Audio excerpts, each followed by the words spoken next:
I'm the head of the energy section of Marmara University, and I'm teaching energy efficiency, renewable energy integration, energy economy, environment decision making. So this is professionally what I am doing.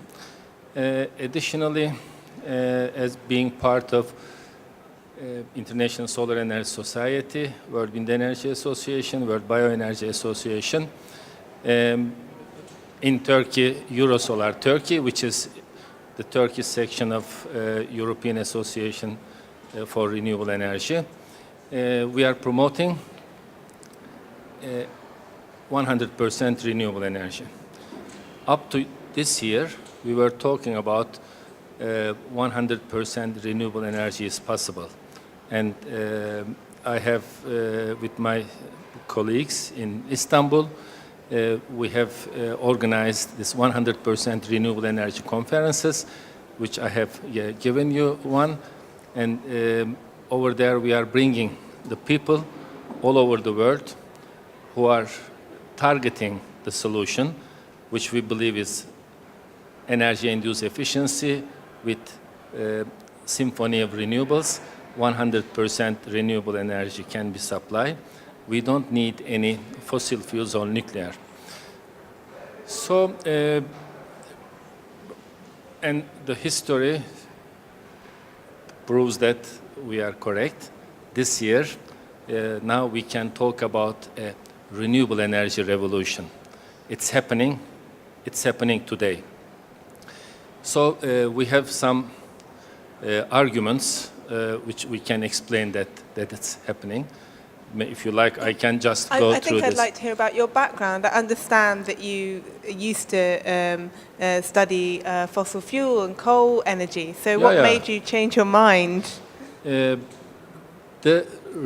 For any energy, technology, resource to be a solution, first you need the resource. This can be wind blowing or fossil fuels or uranium. So you need the resource. But secondly, you need the technology which converts this to the human being's need as electricity and process heat. If you have both, you need the decision makers who are on the solution side, not on the problem side. So the third one is a matter of democracy, and we can talk it later. But the first two, the resource and the technology. For renewable energies, we know that the resource was available a million years ago, the sun. Today is available and will be available in the future. So we don't have any problem.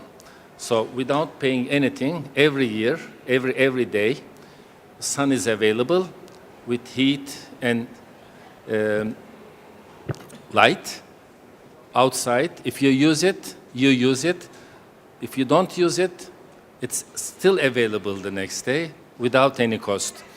And it evaporates water, giving a potential energy to water, and also the uneven heating of the Earth's surfaces.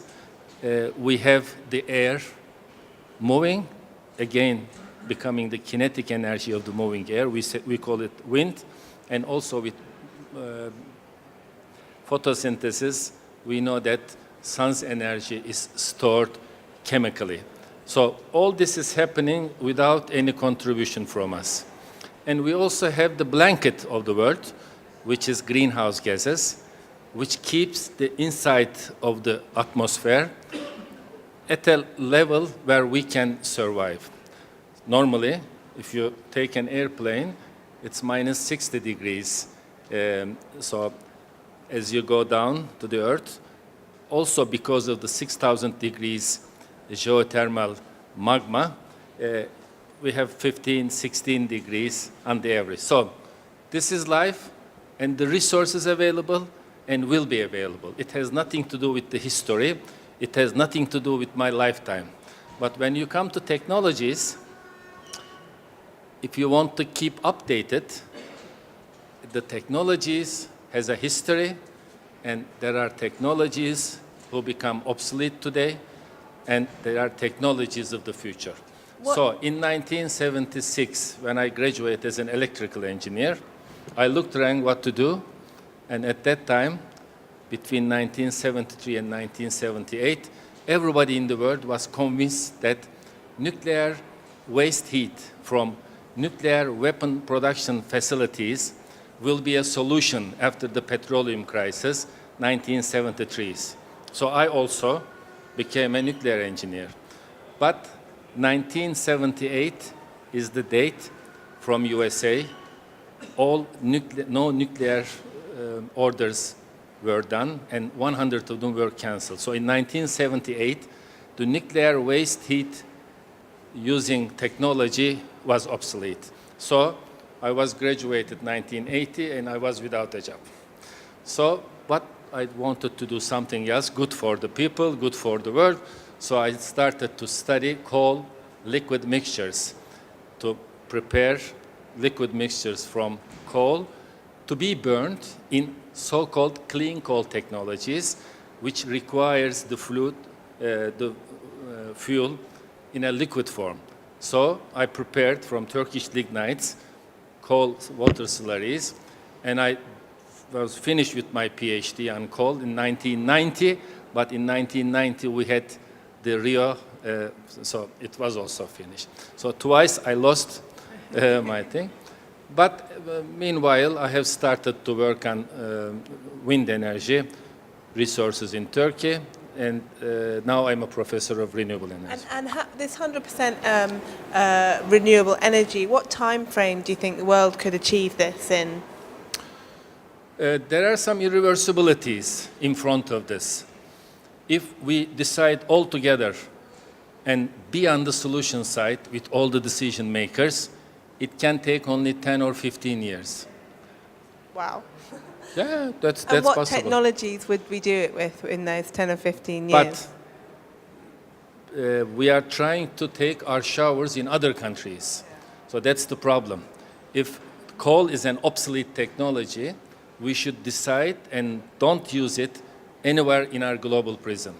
So then it's so easy.